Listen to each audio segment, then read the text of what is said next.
بسم الله الرحمن الرحيم. أعزائي طلبة وطالبات الصف الثاني الثانوي، أهلا بكم يا أصدقائي في درس جديد من أو استكمال لدرس مصر بين عصري الأيوبيين والمماليك. الحصة اللي فاتت كنا اتكلمنا على بداية عصر الدولة الأيوبية، اتكلمنا عن الأخطار أو المشاكل أو الأوضاع السياسية في العالم الإسلامي، اتكلمنا عن الإمارات الصليبية اللي أقامتها الدولة الصليبية طبعا في الشام طبعا، ونجاح الحملة الصليبية الأولى. بعد ما تمكنت الدولة الصليبية طبعا من دخول الشام وتحقيق أهدافها من إقامة إمارات ليها، يا ترى مين اللي هيقف قصاد الدولة الصليبية أو هيجاهد ضد الدولة الصليبية؟ في عندنا 3 دول، بداية بتيجي من عند الدولة الزنكية، ثانيا الدولة الأيوبية، ثالثا وأخيرا الدولة المملوكية. نبدأ أول حاجة، الدولة الزنكية بيتمثل كفاحهم ضد الصليبيين في شخصين 2 بس، عماد الدين زنكي وابنه نور الدين محمود. هناخد الدولة الزنكية شوية من التفصيل. عماد الدين زنكي مين هو؟ هو أحد أمراء السلاجقة، كان أمير للموصل في العراق. الراجل ده أدرك إن الدولة أو الوحدة هي السبيل الوحيد للنصر على الصليبيين، لذلك ضم كل من حلب وحمص وحماه إلى حكمه، واستطاع عماد الدين زنكي من استرداد إمارة الرها سنة 539 هجرية، واستكمل زحفه على معاقل الصليبيين، لكن قتل أو استشهد على يد أحد مماليكه سنة 541، وترك الكفاح من بعده لابنه نور الدين محمود. نور الدين محمود مش هيكون يعني اللي عمله ما كانش كبير زي اللي عمله والده، لكن ايه دوره؟ طبعا نور الدين محمود كان أدرك مدى أهمية موقع مصر، لذلك سعى إلى ضم مصر إليه. كانت مصر لسه ما كانتش طبعا لسه طبعا ليه، كانت لسه تبع الدولة الفاطمية. سعى نور الدين محمود إلى ضم مصر للدولة الزنكية، استغل فرصة النزاع ما بين شاور ودرغام زي ما قلنا قبل كده، ولما شاور استنجد بنور الدين محمود طبعا جاء إلى مصر. كان معاه مين بقى؟ كان مع صلاح الدين الأيوبي. صلاح الدين الأيوبي هو الذي نجح في إسقاط الخلافة الفاطمية الشيعية وحول مصر إلى المذهب السني، ونور الدين محمود بعد وفاته أصبح صلاح الدين هو السلطان الفعلي لمصر، وأخذ على عاتقه الكفاح ضد الصليبيين. صلاح الدين الأيوبي كان ذكي في كفاحه ضد الصليبيين طبعا. في البداية وحد كل من الشام وشبه الجزيرة العربية والعراق وطرد الصليبيين، وكفاحه مر بمرحلتين.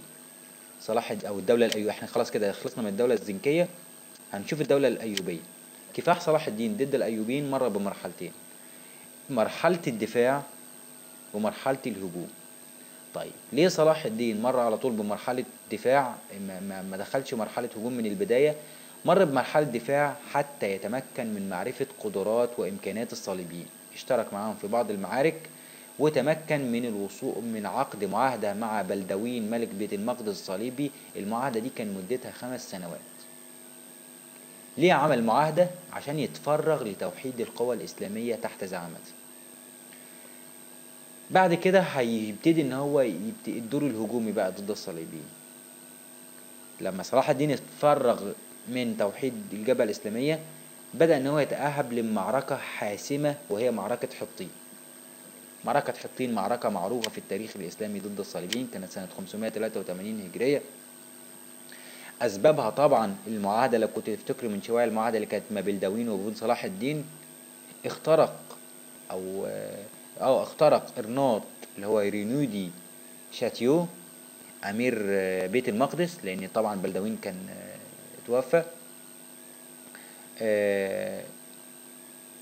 أخذ يهاجم قوافل الحجاج المسلمين، كان ينوي للاستيلاء على مكة والمدينة، لذلك أرسل صلاح الدين طبعا إلى إرناط بأن يرد ما استولى عليه من المسلمين وإطلاق سراح الأسرى، لكنه طبعا رفض. أعلن صلاح الدين الجهاد ضد القوى الصليبية، وقام بتعبئة جيوشه. وقامت الجيوش الصليبية كانت بقيادة ريموند الثالث طبعا، خصوصا بعد صلاح الدين ما حاصر أو أو حاصر نهر الأردن واستولى على بحيرة طبرية حتى تمكن من قطع المياه عن القوات الصليبية طبعا، واشتد بهم الظمأ وفرغ ما معهم من ماء طبعا. قامت المعركة ووقع ملك بيت المقدس جاي لويزجنان وكبار الأمراء الفرسان أسرى، أيضا بما فيهم إرناط وقع أسرى في معركة حطين. عفى صلاح الدين عن ملك بيت المقدس بينما قتل إرناط بيده. ليه صلاح الدين قتل إرناط بيده؟ لأنه غدر ومكر بالحجاج المسلمين، جزاء لغدره ومكره بالحجاج المسلمين. فلما يجي يسألني سؤال ما النتائج المترتبة على معركة حطين؟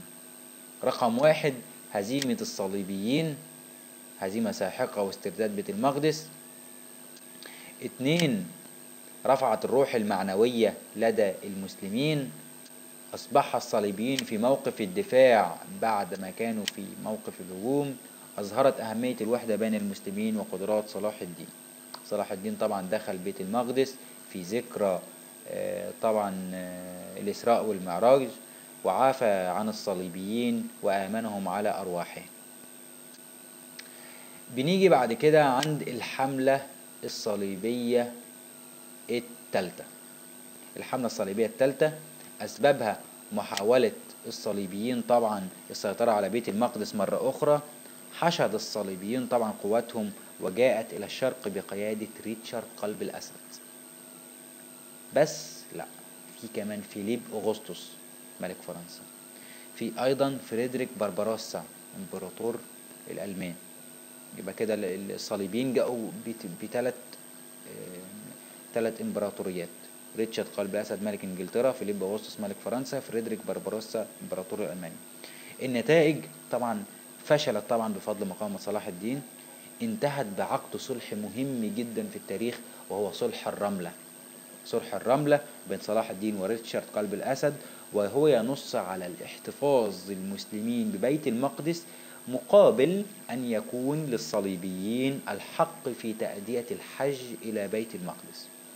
بعد ذلك طبعا بعدها بعام واحد توفي صلاح الدين سنة 589 هجرية وهو عنده 57 سنة، ولم يترك في خزانته سوى دينارا واحدا و36 درهم. دي بالنسبة للحملة الصليبية الثالثة: ريتشارد قلب الأسد وفريدريك بربروسا وأيضا ملك فرنسا فيليب أغسطس. دي الحملة الصليبية الثالثة، انتهت بعقد صلح الرمل.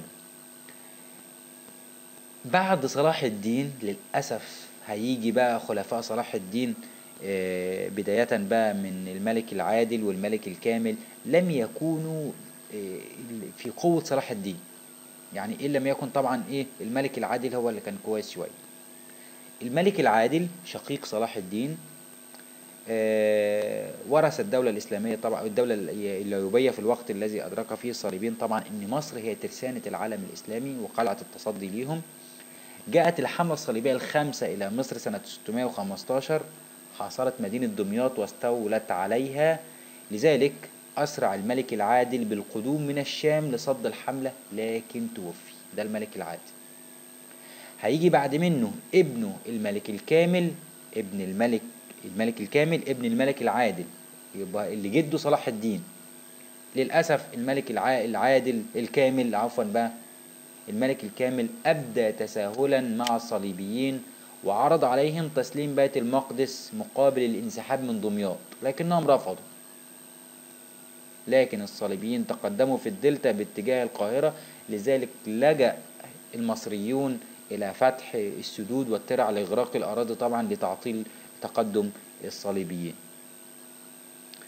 الملك الكامل سمح للصليبيين بالرحيل سنة 618 دون قيد أو شرط، وعقد معهم هدنة استمرت 8 سنوات.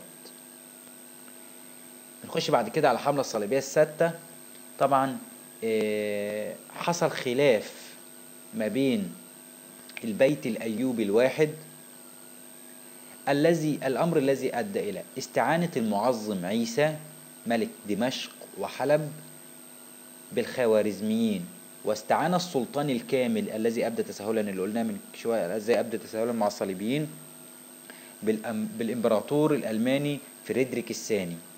كان في إمبراطور برضو كان اسمه فريدريك، بس كان اسمه فريدريك بربروسا، ده بتاع الحملة الصليبية الثالثة. الأوضاع تبدلت طبعا بمقتل المعظم عيسى، وأصبح الكامل سلطانا على مصر والشام. جاءت بعد كده الحملة الصليبية السادسة إلى الشام بقيادة فريدريك الثاني إمبراطور ألمانيا. لذلك قام الكامل بالتفاوض معه، وأبرم الطرفين معاهدة عرفت بمعاهدة يافا، المعاهدة اللي أدت إلى غضب المسلمين والمسيحيين على السواء، أو المسيحيين على السواء. ليه معاهدة يافا سنة 626 أدت إلى سخط المسلمين والمسيحيين منه؟ لأنها نصت على تسليم بيت المقدس وبيت لحم للصليبيين، ويبقى للمسلمين منطقة المسجد الأقصى فقط. دي نقطة مهمة. صلح الرملة، صلح معاهدة يافا، عفوا، صلح الرملة كان بتاع صلاح الدين وريتشارد قلب الأسد. صلح الرملة ما بين الكامل وما بين طبعا فريدريك الثاني قائد الحملة الصليبية السادسة. طيب، ودي نقطة مهمة جدا في الدرس، معاهدة يافا التي أثارت غضب المسلمين، لأنها طبعا نصت على تسليم بيت المقدس وبيت لحم للصليبيين، ويبقى للمسلمين منطقة المسجد الأقصى. في بعد كده الحملة الصليبية السابعة، وحملة سهلة جدا. أسبابها طبعا عودة بيت المقدس للمسلمين مرة أخرى. المسلمين أرادوا أنهم يستعيدوا بيت المقدس مرة أخرى بإرسال طبعا عودة بيت المقدس للمسلمين، وأخذ ذلك أقام الصليبيين بإرسال حملة بقيادة لويس التاسع ملك فرنسا. الحملة وصلت إلى دمياط، لذلك أسرع الملك الصالح نجم الدين أيوب بالقدوم من الشام، لكنه توفي فجأة. زوجته كانت مين؟ زوجته كانت شجر الدر. شجر الدر شجر الدر طبعا زوجة الملك الصالح كان لها دور بارز في الحملة الصليبية السادسة، حيث أنها طبعا أخفت خبر وفاة زوجها، وطبعا ده يدل على أنها امرأة قوية. واستدعت توران شاه ابن نجم الدين ابن الملك الصالح نجم الدين أيوب. طبعا كان في معارك قامت في المنصورة، معارك شهيرة جدا، كان القيادة فيها لشخص يدعى بيبرس البندقداري. بيبرس البندقداري، احفظ الاسم ده كويس. كانت الاستعدادات تجري على قدم الوثاق. طبعا كانت قيادة المصريين لبيبرس البندقداري الذي تمكن من هزيمة لويس التاسع. طبعا ده مش بس كده، ده لويس التاسع تم أسره طبعا وكب بالأغلال طبعا، وسجن طبعا ووضع في السجن طبعا. لكن طبعا من ضمن النتائج انه تم العفو عن لويس التاسع، وعقد صلح بين تورانشا والصليبيين. بكده انتهت الحملات الصليبية عند الحملة الصليبية السابعة. يعني إلى حد ما مش الدولة الصليبية مش هتنتهي، لكن هيكون في بعض الإغارات الأخرى على الدولة الإسلامية. بكده نكون انتهينا من الجزء الثاني من درس النهاردة. أرجو أن انتوا تكونوا استفدتم. شكرا لحسن استماعكم. بكده نكون انتهينا من الدولة الأيوبية، فاضل لنا بقى الدولة المملوكية. أي حد عنده سؤال، أي تعليق، أي استفسار، ممكن يسيبه أسفل الفيديو. شكرا لحسن استماعكم، وإلى اللقاء.